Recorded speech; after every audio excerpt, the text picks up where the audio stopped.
سلطان صلاح الدین ایوبی رحمۃ اللہ علیہ نے علی بن سفیان سے کہا، میں جو دیکھنا چاہتا تھا وہ میں نے دیکھ لیا ہے۔ یہ سوڈانی ہنگامہ آرائی کے عادی ہیں، تم کہتے ہو ان میں جذبہ نہیں، میں دیکھ رہا ہوں ان میں کردار بھی نہیں ہے۔ اس فوج کو اگر تم لڑنے کے لیے میدان جنگ میں لے گئے تو یہ لڑنے کے بجائے اپنی جان بچانے کی فکر کریں گے اور مال غنیمت لوٹیں گے، اور جو بھی ان کے ہاتھ میں خوبصورت لڑکیاں لگیں یہ ان کے ساتھ زنا و بدکاری کریں گے اور مفتوح کی عورتوں کے ساتھ وحشیانہ سلوک کریں گے۔ اس کا علاج یہ ہے کہ علی بن سفیان نے کہا، جو فوج مصر کے مختلف خطوں سے بھرتی کی ہے اس کو ناجی کے 50,000 فوج میں مدغم کر لیں۔ اچھے سپاہیوں کے ساتھ مل کر برے سپاہی اپنی عادتیں بدل دیا کرتے ہیں۔ سلطان صلاح الدین ایوبی رحمۃ اللہ علیہ مسکرائے اور کہا، تم یقیناً میرے دل کا راز جانتے ہو، میرا منصوبہ یہی ہے جو میں ابھی نہیں بتانا چاہ رہا تھا، تم اس کا ذکر کسی سے نہیں کرنا۔ علی بن سفیان میں یہ وصف ہے کہ وہ دوسرے کے دل کا راز جان لیتا تھا اور غیر معمولی طور پر ذہین تھا۔ وہ کچھ اور کہنے ہی لگا تھا کہ ان کے سامنے مشعلیں روشن ہوئیں۔ زمین پر بیش قیمت قالین بچھے ہوئے تھے، شہنائی اور سارنگ کا ایسا میٹھا نغمہ ابھرا کہ مہمانوں پر سناٹا چھا گیا۔ ایک طرف سے ناچنے والیوں کی قطار نمودار ہوئی، 20 لڑکیاں ایسے باریک اور نفیس لباس میں چلی آ رہی تھیں کہ ان کے جسموں کا انگ انگ نظر آ رہا تھا۔ ہر ایک کا لباس باریک چوغا سا تھا جو شانوں سے ٹخنوں تک تھا، اور اسی ریشم کا حصہ نظر آ رہا تھا جس کا انہوں نے لباس پہنا ہوا تھا۔ لڑکیوں کی چال ڈال سے یہ ڈھیلا ڈالا لباس ہلتا ہوا تو یوں لگتا جیسے پھولدار پودوں کی ڈالیاں ہوا میں تیرتی ہوئی آ رہی ہوں۔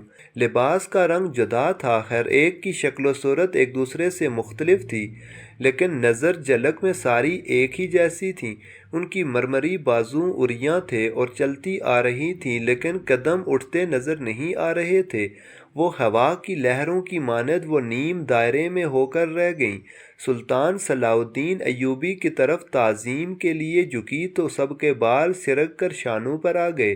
ان رسمی بالوں اور جسموں کے جادو نے طلسم پیدا کر دیا تھا۔ دو سیاہ فام دیوہیکل حبشی جن کی کمر کے گرد چیتوں کی کالی تھی، ایک بڑا سا ٹوکرا اٹھائے تیز تیز قدم چلتے ہوئے آئے۔ ٹوکری میں ایک بڑی کلی اٹھی اور پھول کی طرح کھل گئی اور اس پھول میں سے ایک لڑکی کا چہرہ نمودار ہوا، اور پھر وہ اوپر کو اٹھنے لگی تو جیسے یہ سرخ بادلوں میں ایک چاند نکل رہا ہو۔ یہ لڑکی اس دنیا کی معلوم نہیں ہوتی تھی، اس کی مسکراہٹ بھی عارضی نہیں تھی، اس کی آنکھوں کی چمک بھی مصر کی لڑکیوں کی آنکھوں کی چمک جیسی نہیں لگتی تھی۔ لڑکی نے پھولوں میں سے باہر قدم رکھا تو اس کے جسم کی لچک نے تماشائیوں کو مسحور کر دیا۔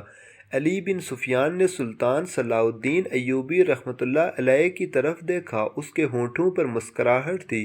سلطان صلاح الدین ایوبی رحمۃ اللہ علیہ نے اس کے کانوں میں کہا، علی، مجھے توقع نہیں تھی کہ یہ اتنی خوبصورت عورت ہوگی۔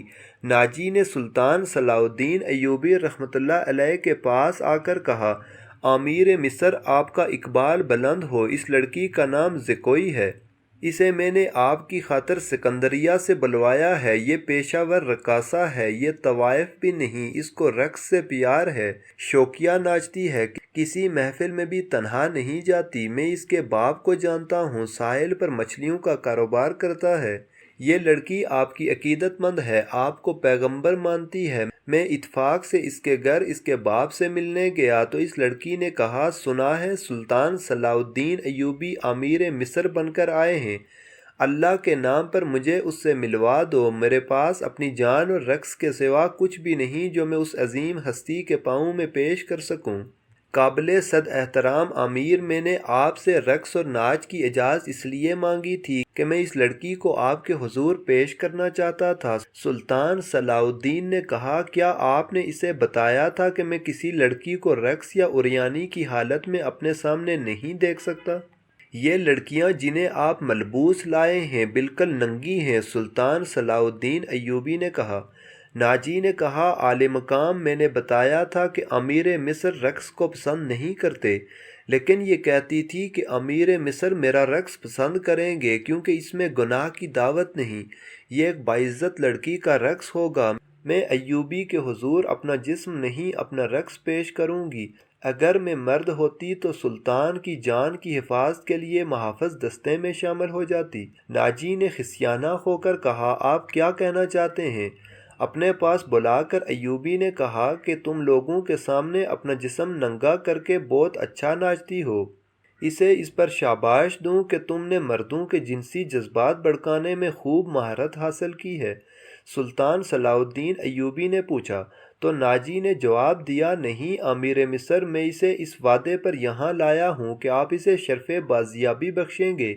یہ بڑی دور سے اسی امید پر آئی ہے، ذرا دیکھیے اسے، اس کی رقص میں پیشہ ورانہ تاثر نہیں، خود سپردگی ہے، دیکھیے وہ آپ کو کیسی نظروں سے دیکھ رہی ہے۔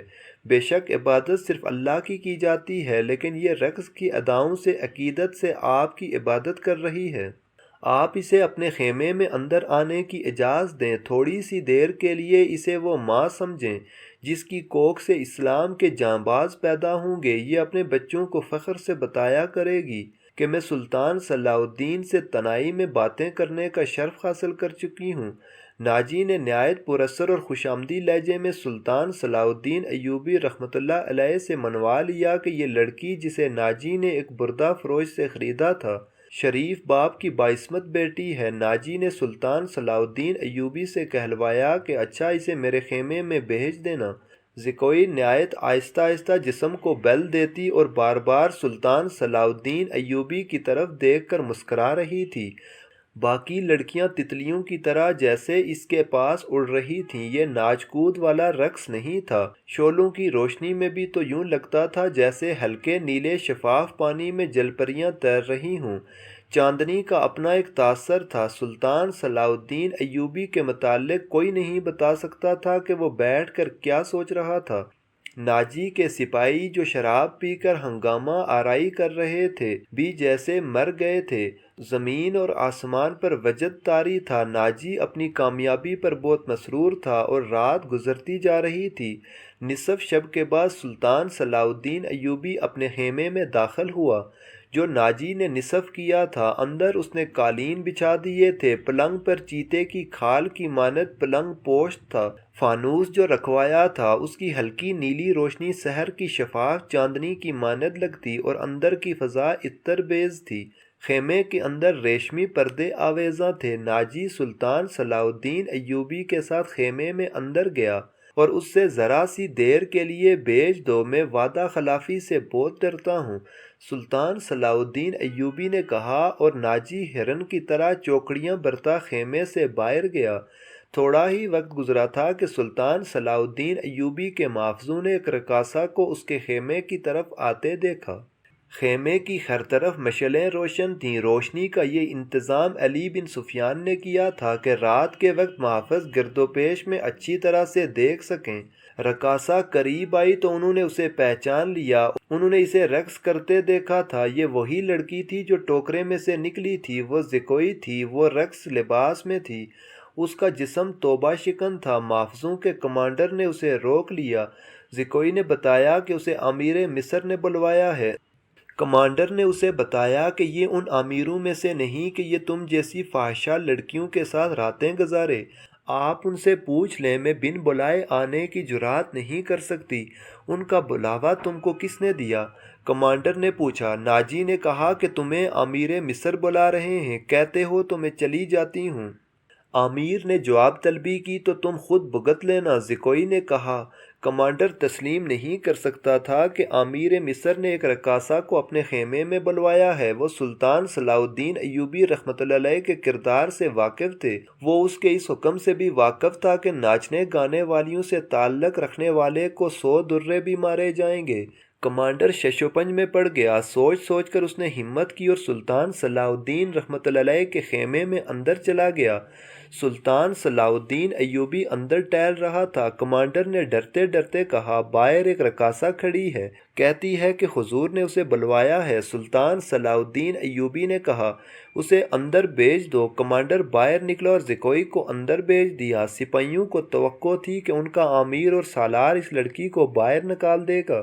سلطان صلاح الدین ایوبی رحمۃ اللہ علیہ گرجدار آواز سننے کے لیے تیار ہوئے تھے، لیکن ایسا کچھ نہیں ہوا۔ رات گزرتی جا رہی تھی، اندر سے دھیمی دھیمی باتوں کی آوازیں آ رہی تھیں۔ محافظ دستے کا کمانڈر بے قراری کے انداز میں ٹہل رہا تھا۔ ایک سپاہی نے کہا، کیا یہ حکم صرف ہمارے لیے ہے کہ فحاشا کے ساتھ تعلق رکھنا جرم ہے؟ ہاں، حکم صرف ماتحتوں اور قانون سے رعایا کے لیے ہوتا ہے۔ کمانڈر نے کہا، امیر مصر کو درے نہیں لگائے جا سکتے، بادشاہوں کا کوئی کردار نہیں ہوتا۔ سلطان صلاح الدین ایوبی شراب بھی پیتا ہوگا، ہم پر جھوٹی پارسائی کا روپ جمایا جاتا ہے۔ کمانڈر کی نگاہوں میں سلطان صلاح الدین کا جو بت تھا وہ ٹوٹ گیا تھا۔ اس بت میں سے ایک عربی شہزادہ نکلا جو عیاش تھا، پارسائی کے پردے میں گناہ کا مرتکب ہو رہا تھا۔ ناجی بہت خوش تھا۔ سلطان صلاح الدین ایوبی کی خوشنودی کے لیے اس نے شراب سونگھی بھی نہیں تھی۔ وہ اپنے خیمے میں بیٹھا مسرت سے جھوم رہا تھا۔ اس کے سامنے اس کا نائب سالار اوورش بیٹھا ہوا تھا۔ بہت وقت ہو گیا ہے، معلوم ہوتا ہے ہمارا تیر سلطان صلاح الدین ایوبی کے دل میں اتر گیا ہے۔ اوروش نے کہا، ہمارا تیر خطا کب گیا تھا؟ اگر خطا جاتا بھی تو اب تک ہمارے پاس آ جاتا۔ ناجی نے کہکا لگا کر کہا، تم ٹھیک کہتے ہو، زکوئی انسان کے روپ میں ایک طلسم ہے۔ معلوم ہوتا ہے یہ لڑکی خشیشن کے ساتھ رہی ہے، ورنہ سلطان صلاح الدین ایوبی جیسا بت کبھی نہیں توڑ سکتی۔ اوروش نے کہا، میں نے اسے جو سبق دیے تھے وہ خشیشن کے بھی وہم و گمان میں بھی نہ ہوئے ہوں گے۔ اب ایوبی کے خلق سے شراب اتروانی باقی رہ گئی ہے۔ ناجی نے کہا، آخر سنائی دی۔ ناجی نے دور سے سلطان صلاح الدین ایوبی کی خیمے کی طرف دیکھا۔ پردے گرے ہوئے تھے اور سپاہی کھڑے تھے۔ اس نے اندر جا کر اوروش سے کہا، اب میں بھی یقین کے ساتھ کہہ سکتا ہوں کہ میری زکوئی نے بت کو توڑ ڈالا ہے۔ رات کا آخری پہر تھا جب زکوئی سلطان صلاح الدین ایوبی رحمۃ اللہ علیہ کے خیمے سے باہر نکلی۔ ناجی کے خیمے میں جانے کی بجائے وہ دوسری طرف چلی گئی۔ راستے میں ایک آدمی کھڑا تھا جو سر سے پاؤں تک ایک ہی لبادے میں چھپا ہوا تھا۔ اس نے دھیمی سی آواز میں زکوئی کو پکارا۔ وہ اس آدمی کے پاس چلی گئی۔ وہ اس کو خیمے میں لے گیا۔ بہت دیر بعد نکلی اور ناجی کے خیمے کا رخ کیا۔ ناجی اس وقت تک جاگ رہا تھا اور کئی بار سلطان صلاح الدین ایوبی رحمۃ اللہ علیہ کے خیمے کی طرف باہر نکل کر دیکھ چکا تھا کہ زکوئی نے سلطان صلاح الدین ایوبی کو پھانس لیا ہے اور اسے آسمان کی بلندیوں سے گھسیٹ کر ناجی کی پست ذہنیت میں لے آئی ہے، اور رات بہت ہوئی ہے، وہ ابھی تک واپس نہیں آئی۔ ناجی نے کہا، ایسے ہیرے کو کوئی شہزادہ واپس نہیں کرتا، وہ اسے اپنے ساتھ لے جائے گا۔ تم نے اس پر بھی کوئی غور کیا ہے؟ اوروش نے کہا، نہیں، میں نے اپنی چال کا یہ پہلو تو سوچا بھی نہیں تھا۔ ناجی نے کہا، کیا یہ نہیں ہو سکتا کہ امیر مصر زکوئی کے ساتھ شادی کر لیں؟ اس صورت میں لڑکی ہمارے کام کی نہیں رہے گی۔ اوروش نے کہا کہ وہ ہے تو ہوشیار، مگر رقاصہ کا کیا بھروسہ، وہ رقاصہ کی بیٹی ہے اور تجربہ کار بھی، دھوکہ بھی دے سکتی ہے۔ ناجی نے کہا، وہ گہری سوچ میں تھا کہ زکوئی خیمے میں داخل ہوئی۔